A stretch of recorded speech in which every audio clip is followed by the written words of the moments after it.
नमस्कार दोस्तों, आरती सौरभ सहदेश चैनल पर आपका एक बार फिर से स्वागत है। तो आज हम फिर से लेकर आए हैं आपके लिए एक कथा। तो आज की कथा है हमारी संतोषी माता की व्रत कथा। तो इस कथा में बताएंगे कि हम आपको किस तरह से संतोषी माँ का व्रत रखा जाता है और किस तरह से उनकी पूजा की जाती है। माता संतोषी का व्रत पूजन करने से धन, विवाह, संतान आदि भौतिक सुखों में वृद्धि होती है। यह व्रत शुक्ल पक्ष के प्रथम शुक्रवार से शुरू किया जाता है। संतोषी माँ की व्रत की पूजा विधि। सुख सौभाग्य की कामना से माता संतोषी के 16 शुक्रवार तक व्रत किए जाने का विधान है। सूर्योदय से पहले उठकर घर की सफाई इत्यादि पूर्ण कर लें। स्नान आदि के पश्चात घर में किसी सुंदर व पवित्र जगह पर माता संतोषी की प्रतिमा या चित्र स्थापित करें। माता संतोषी के सम्मुख एक कलश जल भरकर रख दें। कलश के ऊपर एक कटोरी भरकर गुड़ व चना रखें। माता के समक्ष एक घी का दीपक जलाएं। माता को अक्षत, फूल, सुगंधित गंध, नारियल, लाल वस्त्र या चुनरी अर्पित करें। माता संतोषी को गुड़ व चने का भोग लगाएं। तो चलिए दोस्तों, अब इसकी व्रत कथा को हम शुरू करते हैं। इस व्रत को करने वाला कथा सुनते समय हाथ में गुड़ और भुने हुए चने रखे। कथा सुनने वाला प्रकट संतोषी माता की जय इस प्रकार जय जयकार मुख से बोलता जाए। कथा समाप्त होने पर हाथ का गुड़ और चना गाय को खिला दे। कलश के ऊपर रखा गुड़ और चना सभी को प्रसाद के रूप में बांट दे। कथा से पहले कलश को जल से भरे और उसके ऊपर गुड़ व चने से भरा कटोरा रखे। कथा समाप्त होने और आरती होने के बाद कलश के जल को घर में सब जगहों पर छिड़के और बचा हुआ जल तुलसी की क्यारी में सींच दे। बाजार से गुड़ मोल लेकर और यदि गुड़ घर में हो तो वही काम में लेकर व्रत करें। व्रत करने वाले को श्रद्धा और प्रेम से प्रसन्न मन से व्रत करना चाहिए। और एक विशेष बात, इस दिन व्रत करने वाले स्त्री पुरुष को ना ही खट्टी चीज़ों को हाथ लगाना चाहिए और ना ही उन्हें खाना चाहिए। तो अब संतोषी माता की व्रत कथा को हम शुरू करते हैं। एक बुढ़िया थी जिसके 7 बेटे थे। उनमें से 6 कमाते थे और एक न कमाने वाला था। वह बुढ़िया उन 6 को अच्छी रसोई बनाकर बड़े प्रेम से खिलाती, पर 7वें को बचा कुचा झूठन ही खिलाती थी। परंतु वह भोला था, अतः मन में कुछ भी विचार नहीं करता था। एक दिन वह अपनी पत्नी से बोला, देखो मेरी माता को मुझसे कितना प्रेम है। उसने कहा वह तुम्हें सभी को झूठन खिलाती है, फिर भी तुम ऐसा कहते हो। चाहो तो तुम समय आने पर देख सकते हो। एक दिन बहुत बड़ा त्योहार आया। बुढ़िया ने 7 प्रकार के भोजन और चूरमे के लड्डू बनाए। 7वां लड़का यह बात जांचने के लिए सिर दुखने का बहाना करके पतला कपड़ा ओढ़कर सो गया और देखने लगा। माँ ने उनको बहुत अच्छे आसनों पर बिठाया और 7 प्रकार के भोजन और लड्डू परोसे। वह बड़े प्रेम से उन्हें खिला रही थी। जब वे 6 उठ गए तो माँ ने उनकी थालियों से झूठन इकट्ठी की और उनसे एक लड्डू बनाया। फिर वह 7वें लड़के से बोली, अरे रोटी खा ले। वह बोली, माँ मैं भोजन नहीं करूँगा, मैं तो परदेश जा रहा हूँ। माँ ने कहा, कल जाता है तो आज ही चला जा। वह घर से निकल गया। चलते समय उसे अपनी पत्नी की याद आई और गौशाला में कंडे थाप रही थी। वह बोला, हम विदेश को जा रहे हैं, आएंगे कुछ साल बाद, तुम संतोष से रहना। अब उसकी पत्नी बोली, जाओ पिया आनंद से, हमारी सोच हटाए, राम भरोसे हम रहे, ईश्वर तुम्हें सहाय। दीहो निशानी आपनी, देख धरु में धीर, सुधी हमारी ना बसारियो, रखियो मन गंभीर।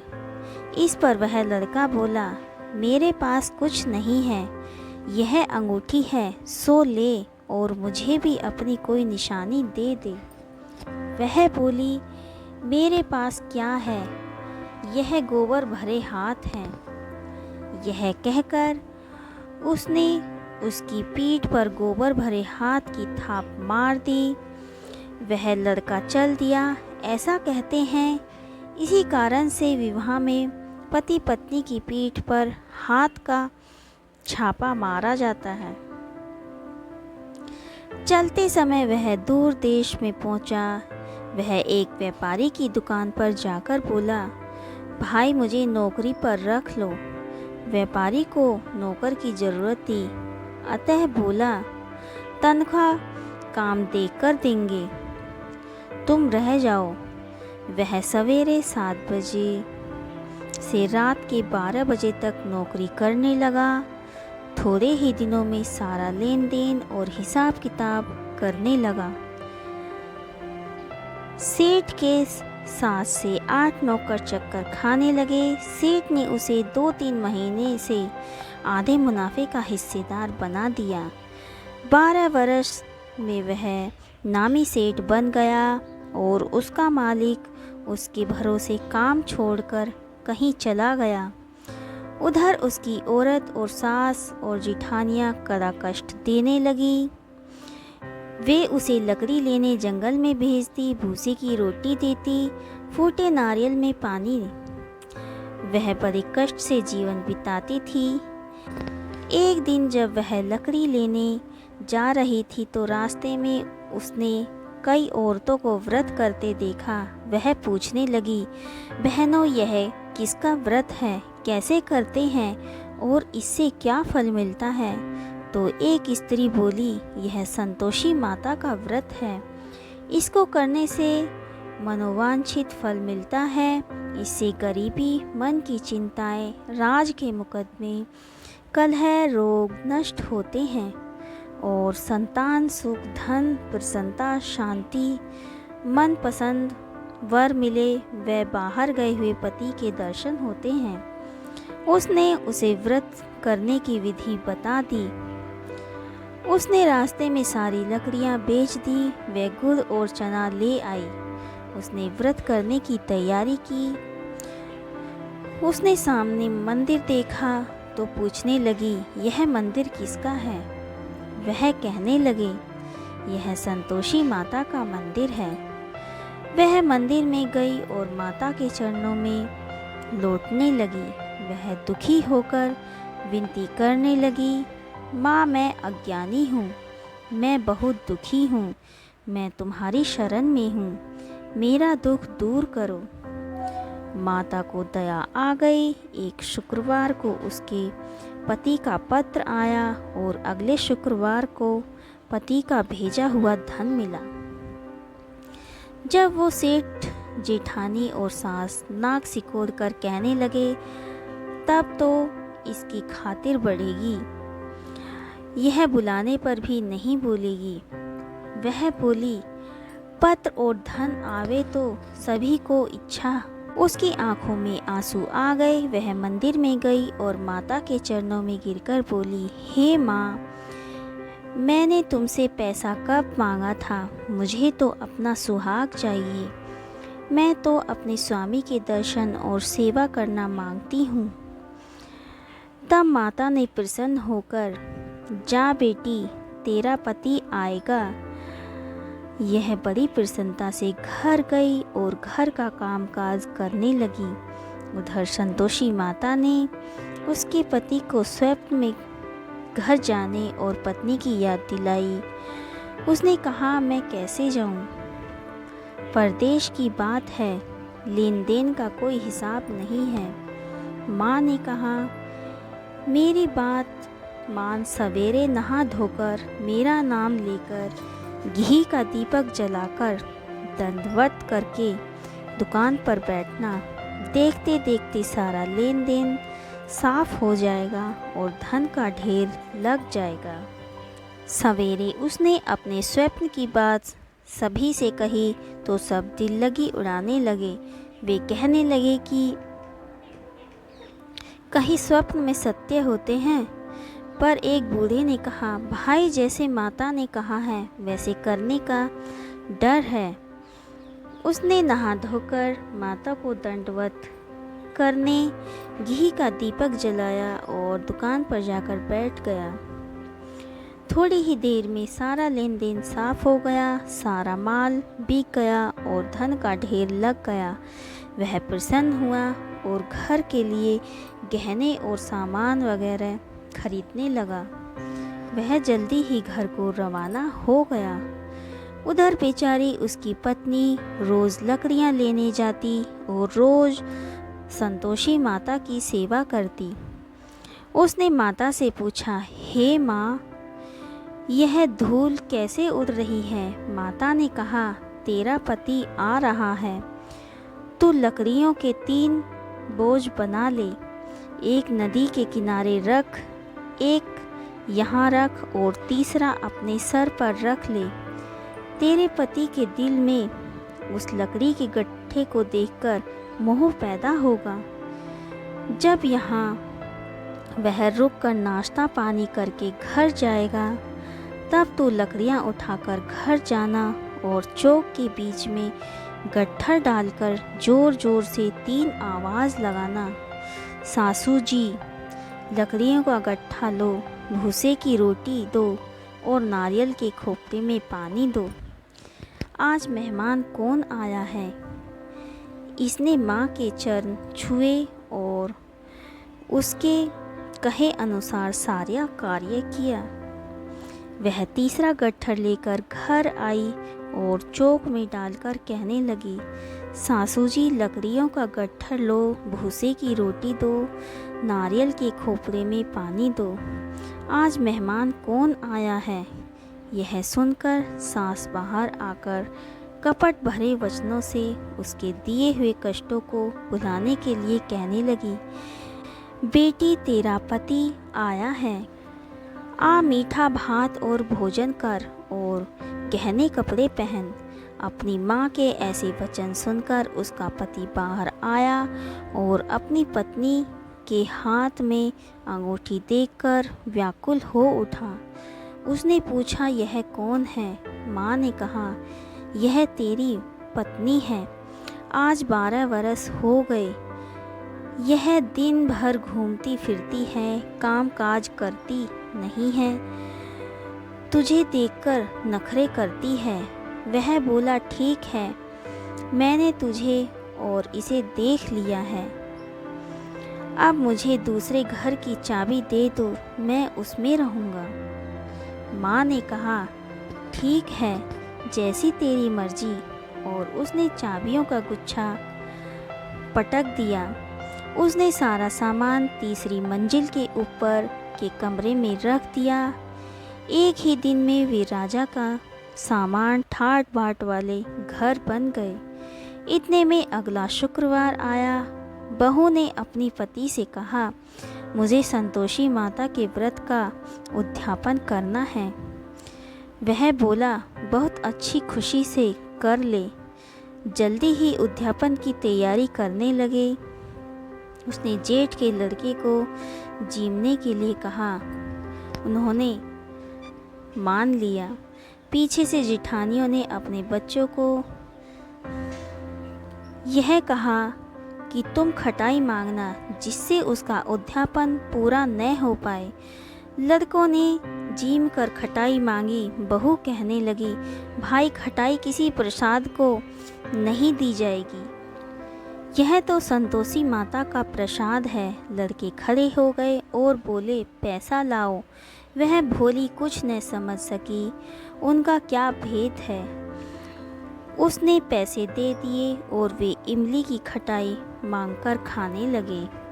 इस पर संतोषी माता ने उस पर रोष किया। राजा के दूत उसके पति को पकड़कर ले गए। वह बेचारी बड़ी दुखी हुई और रोती हुई माता जी के मंदिर में गई और उनके चरणों में गिरकर कहने लगी, हे माता, यह क्या किया? हंसाकर अब तू मुझे क्यों रुलाने लगी? माता बोली, पुत्री, मुझे दुख है कि तुमने अभिमान करके मेरा व्रत तोड़ा है और इतनी जल्दी सब बातें भुला दी। वह कहने लगी, माता, मेरा कोई अपराध नहीं है।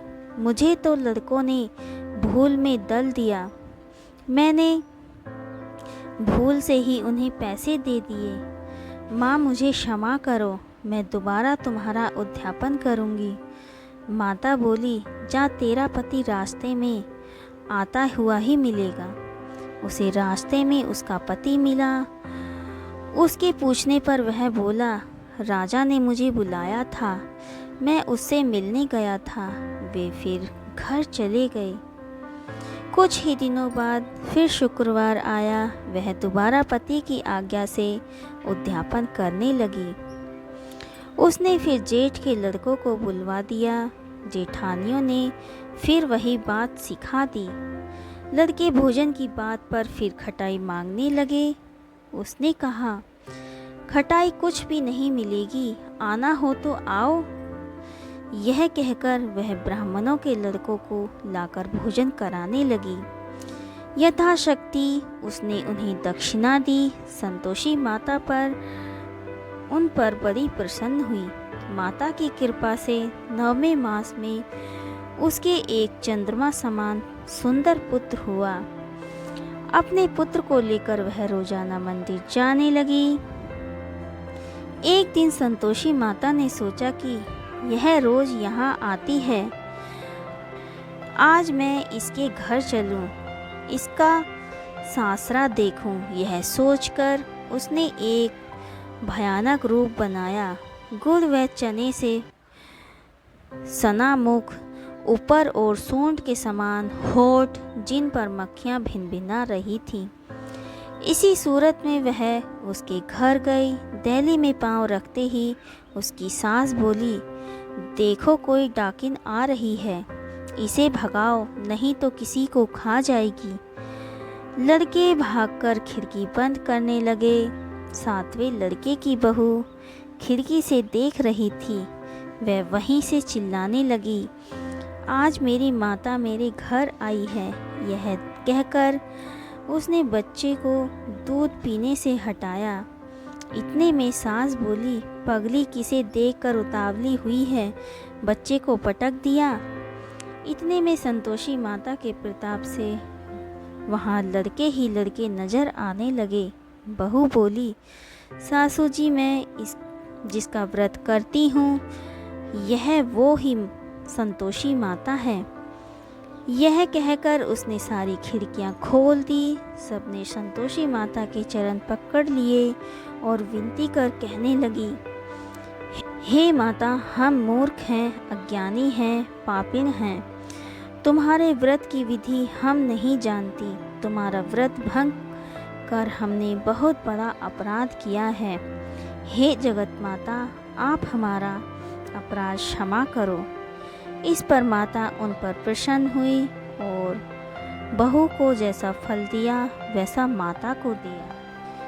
इस कथा को समाप्त होने के बाद संतोषी माता की आरती गाएं। तो दोस्तों, आज की यह कथा आपको हमारी कैसी लगी, हमें कमेंट करके बताएं। अगर आपको हमारी यह कथा पसंद आई हो तो उसे ज़्यादा से ज़्यादा लाइक और शेयर करें और हमारे चैनल को सब्सक्राइब करना ना भूलें। धन्यवाद।